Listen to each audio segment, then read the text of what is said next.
रात की तेज बारिश में एक लकड़हारा पेड़ के नीचे खड़ा रो रहा था। हे भगवान, अब मैं क्या करूं? इतनी तेज बारिश में मेरी सारी लकड़ियां गीली हो गई। अब मैं इन्हें बाजार में नहीं बेच सकता हूं। मेरी बीवी और बच्चे भूखे हैं और खाली हाथ देखकर मेरे बच्चे सब टूट जाएंगे। भगवान, आखिर मेरे साथ कभी कुछ अच्छा क्यों नहीं होता है? ये कहकर उमेश लकड़ी के गट्ठर को नीचे फेंक देता है। तभी उसकी नजर अचानक पेड़ की जड़ में दबा एक पुराने मिट्टी के घड़े पर जाती है और भीतर से एक अजीब सी चमकती हुई सुनहरी अंगूठी निकलती है। अरे, ये अंगूठी कैसी है? अजीब सी चमक है इसकी। इसे पहनकर देखता हूँ। फिर उमेश वो अंगूठी पहन लेता है और कहता है, दिखने में तो ये अंगूठी बहुत अनमोल लग रही है। चलो, अब इसे साहूकार को बेच देता हूँ। कुछ पैसे तो मिल जाएंगे जिससे मेरी बीवी और बच्चे भूखे ना रहें। फिर उमेश वो अंगूठी निकालने की कोशिश करता है, लेकिन अंगूठी नहीं निकलती है। ये क्या हो गया? जब पहनी थी तब तो ढीली थी और अब इतनी टाइट कैसे हो गई? मैं इसे निकालने की कोशिश कर रहा हूँ पर ये निकल ही नहीं रही है। तभी अंगूठी से हल्की रोशनी चमकती है और आवाज आती है, जो तू मांगेगा तुझे मिलेगा। ये कौन बोल रहा है? मेरे सामने आओ। डरो मत, मैं एक जादुई अंगूठी हूँ। मैं तुम्हारी कोई भी 4 इच्छाओं को पूरी कर सकती हूँ। मांग ले तेरी जो भी इच्छा हो। उमेश मन ही मन सोचने लगता है, अगर ये सच में जादुई अंगूठी है तो मैं इससे ढेर सारा धन मांग लेता हूँ। गरीबी में मरने से अच्छा है कि मैं अपने परिवार को सुकून और अच्छी जिंदगी दे सकूं। ठीक है, मैं अपनी ख्वाहिश मांगता हूँ। मुझे ढेर सारा धन चाहिए। कुछ ही देर में ढेर सारा धन उसके सामने आ जाता है। अरे, सच में ढेर सारा धन आ गया। अब तो मैं बहुत अमीर हो गया। जल्दी से यह सारा धन लेकर घर जाता हूँ। मेरी बीवी और बच्चे बहुत खुश होंगे। उमेश धन समेटकर घर की ओर चलता है, लेकिन दूर खड़ा एक चोर ये सब देख लेता है। अरे, ये तो एक लकड़हारा है और इसके पास इतना सारा धन कहाँ से आया? जल्दी जाकर ये खबर सरदार को दे देता हूँ। सरदार सुनते ही बहुत खुश हो जाएंगे। फिर वो भागकर अपने सरदार के पास जाता है। सरदार, मैंने एक लकड़हारे के पास ढेर सारा धन देखा है। हमें किसी भी कीमत पर वो धन हासिल करना होगा। अगर ये धन हमारे पास आ गया तो हमें चोरी और तकलीफ से आजीवन मुक्ति मिल जाएगी। ये तो बहुत अच्छी खबर है। चलो, आज रात ही हम उसके घर में चोरी करेंगे। फिर दोनों उमेश का पीछा करते हुए उसके घर तक पहुंच जाते हैं। क्या हुआ जी? कुछ खाने को लाए हो या नहीं कि आज भी खाली हाथ लौट आए? अरे भाग्यवान, देखो तो, मैं इतना सारा धन लाया हूँ कि अब हमारे बच्चे को किसी चीज की तकलीफ नहीं होगी। ये क्या हो गया जी? आप इतना सारा धन कहाँ से ले आए? कहीं किसी के घर में चोरी तो नहीं की? हे भगवान, मैंने आपको कितनी बार कहा है, कुछ भी हो जाए लेकिन गलत रास्ता मत अपनाना। चोरी नहीं की है अर्चना, बस यूं समझ लो, मुझे यह सब एक वरदान में मिला है। अब हम कभी भूखे नहीं सोएंगे और अब हम भी अमीर बन चुके हैं। तभी राहुल दौड़ता हुआ आता है। माँ, मुझे बहुत जोर से भूख लगी है। मुझे कुछ खाने को दे दो। हाँ बेटा, तुम थोड़ी देर रुको, मैं तुम्हारे लिए कुछ बना कर लाती हूँ। मैं ये सब उठाकर मटके में डालकर जमीन के नीचे दबा देता हूँ ताकि कोई हमारे घर में चोरी ना कर सके। हाँ, आप ठीक कह रहे हो, फिर किसी को पता भी नहीं चलेगा। तभी सरदार और उसका साथी दरवाजे पर दस्तक देते हैं। इतनी रात को कौन हो सकता है? पता नहीं, तुम जाकर दरवाजा खोलो।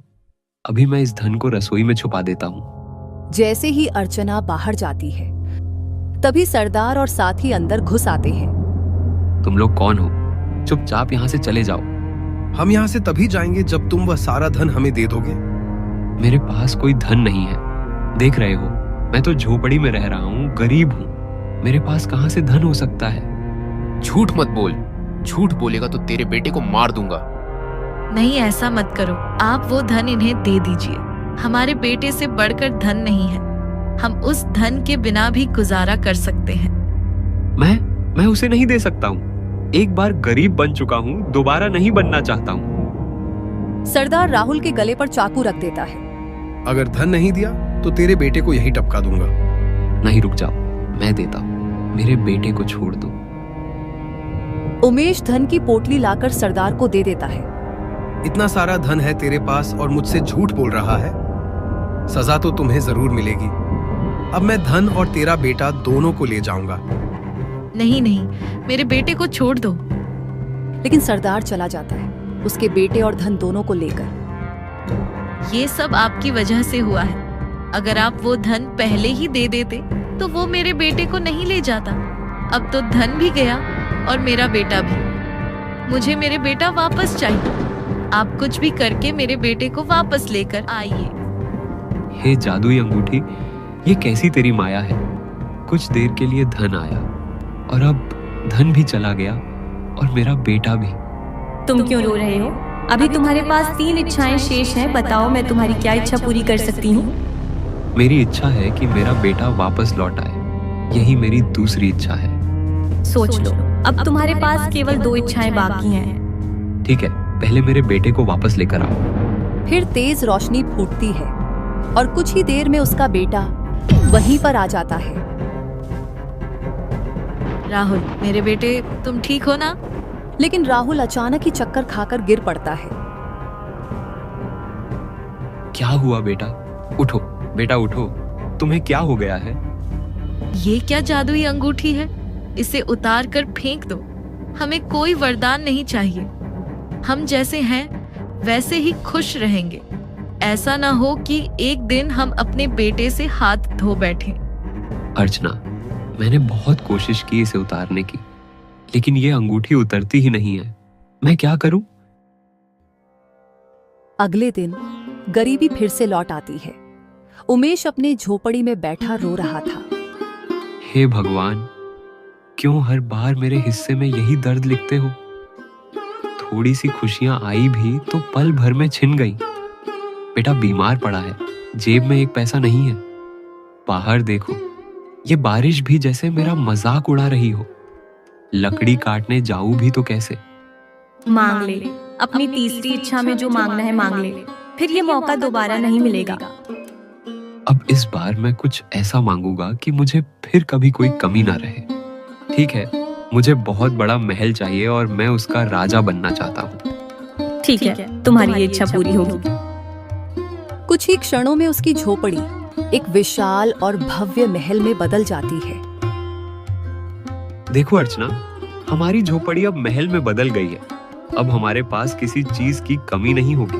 मैंने ये सब जादुई अंगूठी से मांगा था। लेकिन मुझे तो डर लग रहा है कि ये अंगूठी हमें किसी मुसीबत में न डाल दे। उमेश तो बहुत खुश था, लेकिन उसकी पत्नी के मन में एक चिंता दबी हुई थी। यह दिन तो उमेश और उसके परिवार का बड़े ही सुखमय से बीता। लेकिन अगले दिन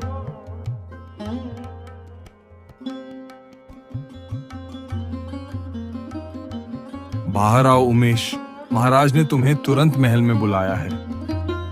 महाराज ने हमें क्यों बुलाया है? तू रातों रात राजा कैसे बन गया और इतना बड़ा महल कैसे बना लिया? यह तो राजा के प्रति गद्दारी है, इसलिए महाराज ने तुम्हें बुलाया है। सैनिक उमेश को पकड़कर राजमहल ले जाता है। महाराज, ये देखिए, यही उमेश है जिसके अपने गांव में रातों रात महल खड़ा हो गया। तुमने रातों रात अपना महल कैसे हमारे गांव में बना लिया, बताओ। महाराज, मेरे पास एक जादुई अंगूठी है, उसी की मदद से मैंने महल बनाया। तुम्हारी हिम्मत कैसे हुई एक लकड़हारा होकर राजा को मूर्ख बनाने की? महाराज, मैं सत्य कह रहा हूँ। मैं अपनी सच्चाई साबित कर सकता हूँ। मुझे एक मौका दीजिए। लेकिन राजा ने उसकी बात नहीं सुनी। सैनिकों, इस गद्दार को ले जाओ और कालकोठरी में बंद कर दो। साथ ही इसकी सारी धन दौलत को जब्त कर लो। आप ऐसा नहीं कर सकते महाराज। मैंने इतने कष्ट झेले और फिर ये महल बनाया। आप हमारे साथ ऐसा क्यों कर रहे हैं? लेकिन सैनिक उमेश को पकड़कर ले जाता है और काल कोठरी में बंद कर देता है। वही उमेश रोता रहता है। हे भगवान, ये मेरे साथ क्या हो रहा है? मैं हर बार कुछ मांगता हूँ और उसका उल्टा परिणाम होता है। अब मैं क्या करूँ? यही अंगूठी मेरी सारी मुसीबतों की जड़ है। मैं अपनी मेहनत से अपनी जिंदगी जीना चाहता हूँ। मुझे इस अंगूठी से आजाद कर दो। इतना कहकर उमेश उस अंगूठी को निकालने लगता है। क्यों नहीं निकल रही ये अंगूठी? मैं केवल अपनी ईमानदारी और मेहनत से जीना चाहता हूँ। मुझे क्यों सजा मिल रही है? जब तक तुम अपनी सभी इच्छाओं को नहीं मांग लेते तब तक तुम मुझे नहीं निकाल सकते हो। उमेश क्रोधित अवस्था में अंगूठी से बोला। मैं क्या मांगू तुमसे, बोलो। जितनी भी इच्छा मैंने तुमसे मांगी उसका उल्टा ही परिणाम मिला मुझे। आज तुम्हारी वजह से मैं इस कारागार में बंद हो गया हूँ। इसमें मेरा कोई दोष नहीं है। जैसी तुमने इच्छा मांगी थी मैंने पूरी की है, लेकिन ये तुम्हारा ही दुर्भाग्य है कि तुम्हारे भाग्य में सुख नहीं है। अब तुम्हारी केवल अंतिम इच्छा शेष है। अपनी अंतिम इच्छा मांगो। अब मैं तुमसे कोई इच्छा नहीं मांगूंगा। वहीं दूसरी तरफ राजमहल में मंत्री जी, अब मैं क्या करूं? कुछ समझ नहीं आता। हमारे राज्य के लोग भूख से तड़प रहे हैं। उनके चेहरे पर सिर्फ निराशा है। हमें ऐसा उपाय करना ही होगा जिससे उनके दुख हमेशा के लिए दूर हो जाए। महाराज, आप बिल्कुल सही कह रहे हैं, लेकिन हालात बहुत कठिन हैं। इस बार की भयंकर बारिश ने पूरे राज्य को तबाह कर दिया है। किसानों की सारी फसलें मिट्टी में मिल गईं। कई घर टूटकर गिर गए। लोग आश्रयहीन हो गए हैं। मैं जानता हूं मंत्री जी, पर प्रश्न ये है कि हम उनके लिए कर भी क्या सकते हैं? राजकोष में जो धन बचा है वह सबकी पीड़ा दूर करने के लिए पर्याप्त नहीं है। महाराज, सत्य यही है कि कोष अब लगभग रिक्त हो चुका है। हम बहुत सारा धन प्रजा को दे चुके हैं, लेकिन भारी बारिश के कारण हमारे राज्य को बहुत हानि हुई है। बचा खुचा धन से सबकी भरपाई संभव नहीं है। तो फिर एक ही उपाय है, राजगुरु को बुलाओ। ऐसे कठिन समय में हमें उनके मार्गदर्शन की आवश्यकता है। राजगुरु, हमारे राज्य पर आए संकट का कोई समाधान बताइए। हमें ऐसा उपाय चाहिए जिससे प्रजा सुखी और सुरक्षित रह सके। महाराज, यह संकट सामान्य उपायों से नहीं टल सकता। इसका अंत तभी होगा जब एक विशेष व्यक्ति आपकी सहायता करे। विशेष व्यक्ति कौन है वह? वह यहीं आपके राज्य में है महाराज, परंतु दुर्भाग्यवश इस समय वह काल कोठरी की कैद में है। काल कोठरी में? पर वहां तो अनेकों कैदी बंद हैं। आखिर आप किसकी बात कर रहे हैं? मैं उन सब की नहीं, केवल एक की बात कर रहा हूँ, उमेश की। वह कोई साधारण मनुष्य नहीं है महाराज। उसके पास अद्भुत शक्ति है जो एक रहस्यमयी अंगूठी में कैद है। तो आप कह रहे हैं कि वह अकेला हमारे राज्य को इस संकट से निकाल सकता है? निस्संदेह महाराज, राज्य की रक्षा उसी के हाथों में है। उसे तुरंत यहाँ बुलवाइए। सैनिकों, जाओ और उमेश को तुरंत मेरे समक्ष ले आओ। कुछ ही देर में सैनिक उमेश को लेकर आते हैं। महाराज, मुझे यहाँ क्यों लाया गया है? मैंने कोई गलती नहीं की। मुझे छोड़ दीजिए, मुझे जाने दीजिए। घबराओ मत उमेश, हमें तुम्हारी मदद चाहिए। मैं आपकी भला क्या मदद कर सकता हूँ महाराज? तुम्हें पता ही है कि पूरा राज्य इस परेशानी में है। पानी ने सब कुछ डुबो दिया है। सबका घर डूब गया है। राजगुरु ने तुम्हारा ही नाम बताया है कि तुम ही इसे सही कर सकते हो। महाराज, इसमें मैं क्या कर सकता हूँ? उमेश, तुम्हारे पास वह जादुई अंगूठी है।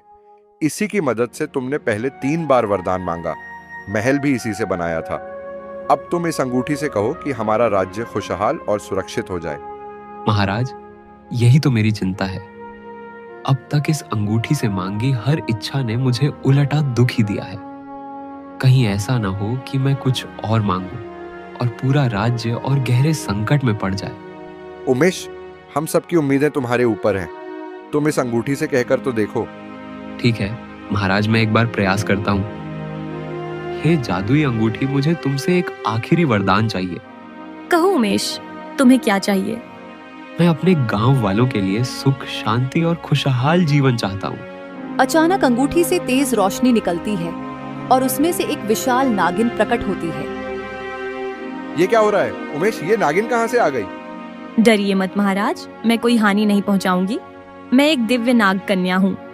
सदियों पहले एक तपस्वी ने मेरे अहंकार और शक्ति के दुरुपयोग के कारण मुझे दंड दिया था और इस अंगूठी में कैद कर दिया था।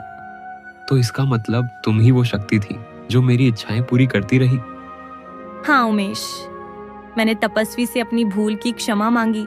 तपस्वी को मुझ पर दया आ गई और मुझे अंगूठी से मुक्त होने का उपाय बताया कि जब कोई ऐसा व्यक्ति जिसके भाग्य में सुख ना हो वो अंगूठी पहन ले, जिसके बाद मैं उसकी 4 इच्छाओं को पूरा कर दूं लेकिन चौथी इच्छा वो अपने लिए नहीं बल्कि दूसरे के हित के लिए मांगेगा, तो ही मैं इस अंगूठी से आजाद हो पाऊंगी। देवी, इसका अर्थ है कि उमेश ने आपका श्राप तोड़ा और आपको मुक्त कर दिया। हाँ उमेश, तुम्हें अपने गांव को बचाने के लिए तुम्हें उस मटकी को ढूंढना होगा जिससे तुमने मुझे उठाया था। उस मटके की मिट्टी को लेकर तुम पूरे गांव में बांट दो। जब लोग उस मिट्टी को अपने खेतों में डालेंगे तो सबकी फसलें उग जाएंगी और जो खेत पानी से डूबे हैं वे हरे भरे हो जाएंगे। तुम्हारा धन्यवाद देवी, मैं ऐसा ही करूंगा। इतना कहकर नागिन तेज प्रकाश में विलीन हो जाती है। उमेश उस घने जंगल की ओर चल पड़ता है। थोड़ी देर चलने के बाद उमेश पेड़ के पास पहुंचता है और मटकी को देखता है। ये रही मटकी, अब मुझे जल्दी से इसे लेकर गांव वालों के पास जाना चाहिए। उमेश जैसे ही मटकी को छूता है, तेज रोशनी फैलती है और आवाज आती है। तुम मुझे ऐसे ही नहीं ले जा सकते हो। इसके लिए तुम्हें एक सवाल का उत्तर देना होगा। यह मटकी तो बात कर रही है, यानी यह एक जादुई मटकी है। इसे लेना है तो मुझे इसके प्रश्न का उत्तर देना होगा। ठीक है, मैं तुम्हारे प्रश्न का उत्तर देने के लिए तैयार हूँ। पूछो। बताओ, अगर किसी ने केवल अपने लिए लाभ कमाया और दूसरों की तकलीफ में कोई मदद नहीं की, तो उसका भविष्य कैसा होगा? जैसी करनी वैसी भरनी, अर्थात जो दूसरों के भले के लिए काम करता है वही सुख पाता है, और जो केवल अपने लिए सोचता है उसे अपने कर्मों का फल भोगना पड़ता है। सही उत्तर। अब तुम मटकी को लेकर जा सकते हो। फिर उमेश मटकी हाथ में लिए राजमहल पहुंचता है। महाराज, ये देखिए, मैं वो जादुई मटकी लेकर आ गया हूँ। सच में तुम वही जादुई मिट्टी लाए हो? तुरंत इसे पूरे गांव में बांटो ताकि सभी खेत हरे भरे हों और गांव की हालत सुधर जाए। महाराज, मैं आज ही इस मिट्टी को पूरे गांव में बांट दूंगा।